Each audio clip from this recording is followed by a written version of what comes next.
Welcome to Lexivia English. Ready to take your English to the next level? Here we learn through stories, slow, clear, and fun. So sit back, listen carefully, and enjoy the journey. The great stillness. The morning began like any other. In cities around the world, people woke up, had breakfast, and went to work. Children went to school. In the countryside, farmers tended to their fields. The earth was spinning at its usual speed, a constant motion of over 1,600 kilometers per hour at the equator, but no one felt it. It was the silent, invisible engine that created the rhythm of life. Sunrise, sunset, day, and night. And then, at 9:15 in the morning, Coordinated Universal Time, the engine stopped. It was not a slow stop. It was sudden. For a fraction of a second, there was a powerful jolt, a feeling like being in a car that had crashed into a wall. This jolt was felt by every person on the planet. But the immediate result was not the most dangerous part.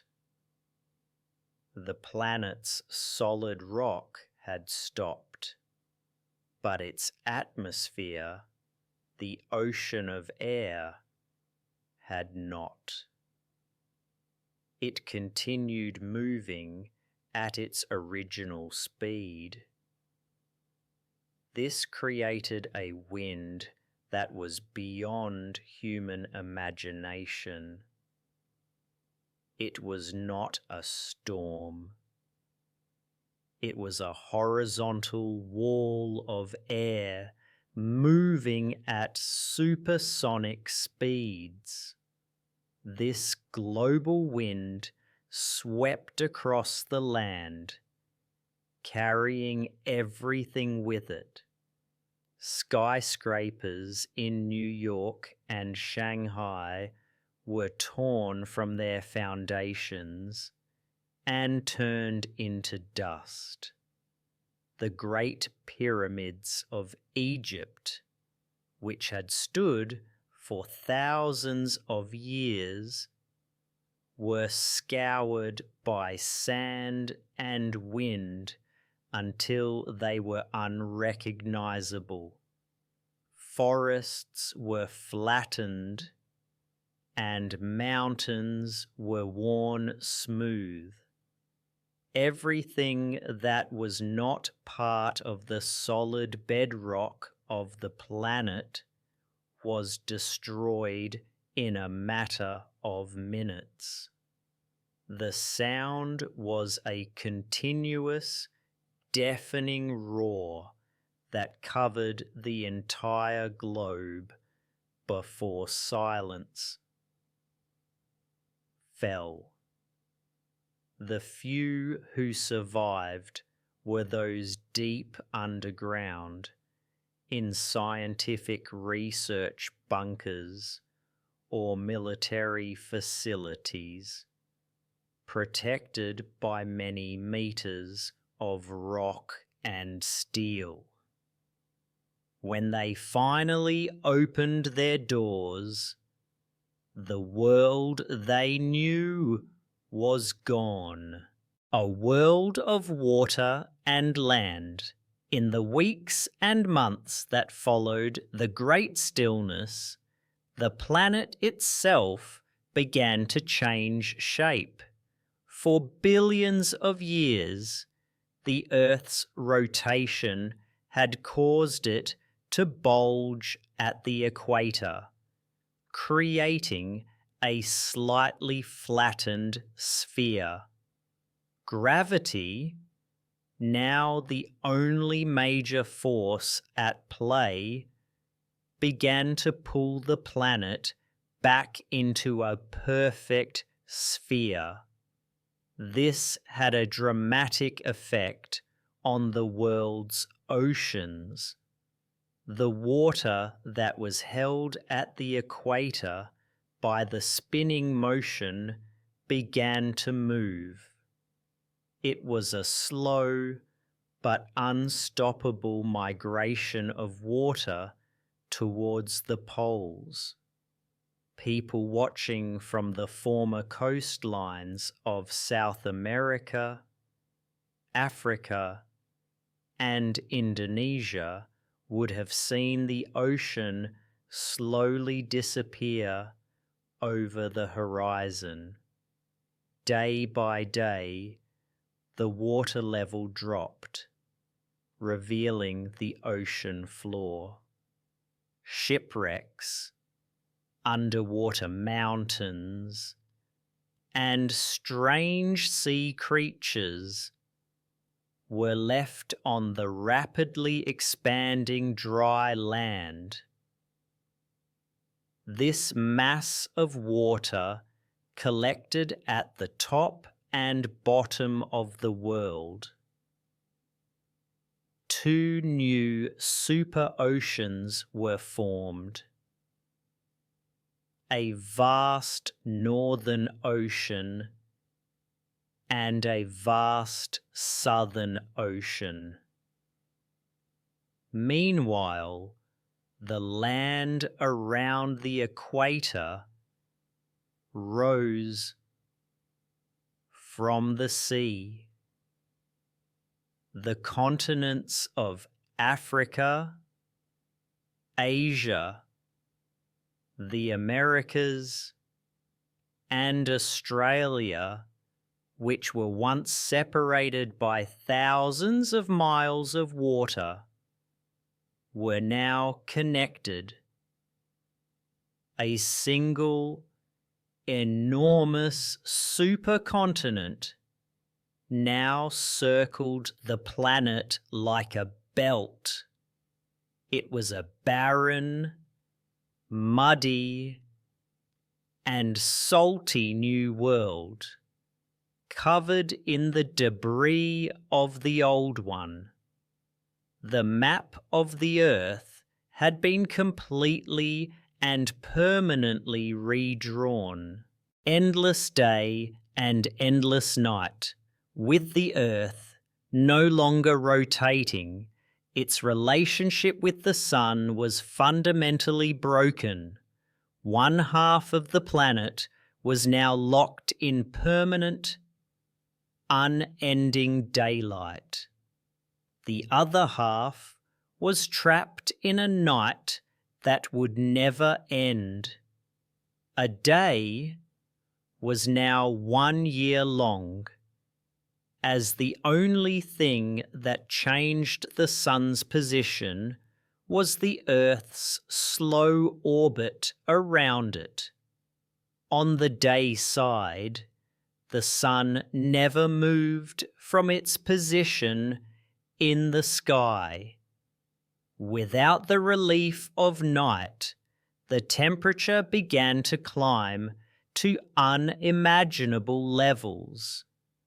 The land baked and cracked.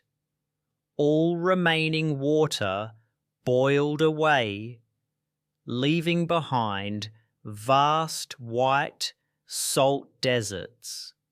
The heat became so intense that it could melt lead and other metals. The sky was no longer blue, but a hazy, shimmering white from the extreme heat. It was a scorching, lifeless furnace where nothing could survive. On the night side, the opposite happened.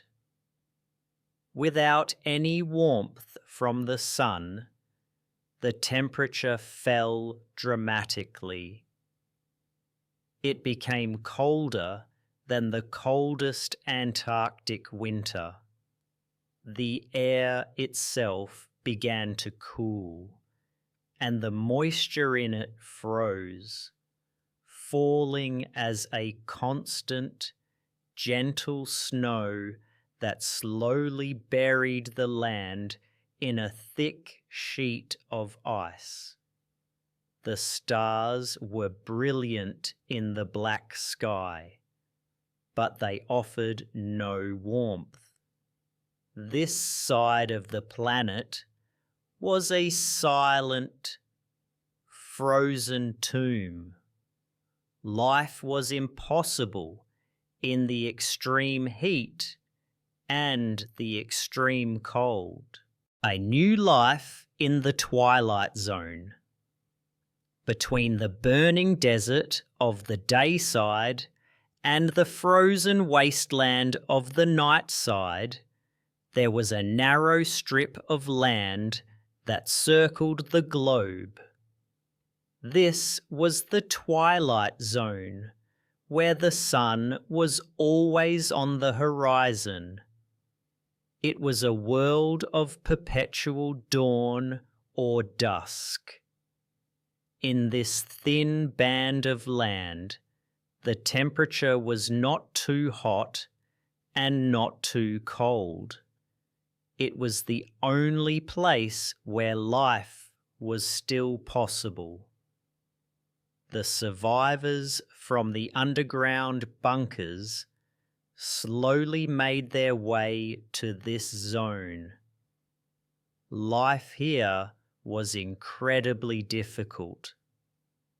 The sun was a huge red ball that never rose and never set, casting impossibly long shadows that did not move.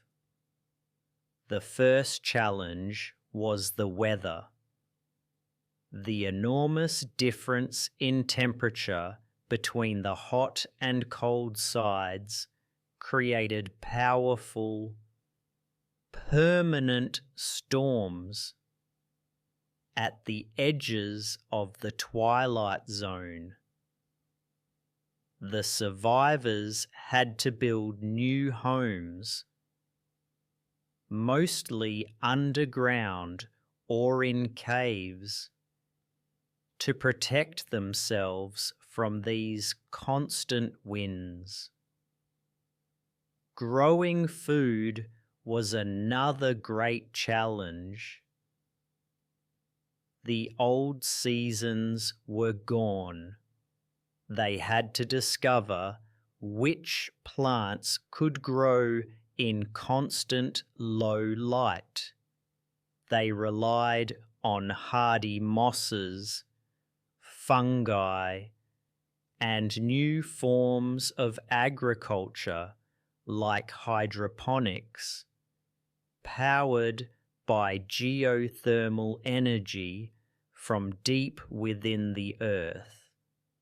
The Earth's magnetic field, which was generated by the planet's spin, had also disappeared, leaving the surface exposed to dangerous radiation from space. Life was a constant struggle for survival in a strange and hostile, yet strangely beautiful, new world. A silent world. A generation passed. A new group of humans was born in the Twilight Zone who had never known the moving world. For them, the stories of sunrise, blue skies, and changing seasons were like fairy tales. They were the children of the stillness. Their world was one of long shadows and a constant reddish light. They measured time not in days, but in clock cycles and work shifts inside their protected communities. The planet was now a place of profound silence. The great winds had ended. The reshaped oceans were calm. The only sounds were the winds at the edge of their zone and the sounds of their own small civilization. Some brave explorers would occasionally travel into the day side or the night side, wearing protective suits to scavenge for materials and technology from the ruins of the old cities. These journeys were very dangerous, but they were necessary for finding the resources to keep their new world going. Humanity had survived, but it was humbled. They were no longer the dominant species on a thriving planet. They were a small group of people living on a thin line between fire and ice. They looked up at a sky where the stars were fixed in place and knew their existence was fragile. They were the caretakers of a new, silent earth, writing the first chapter.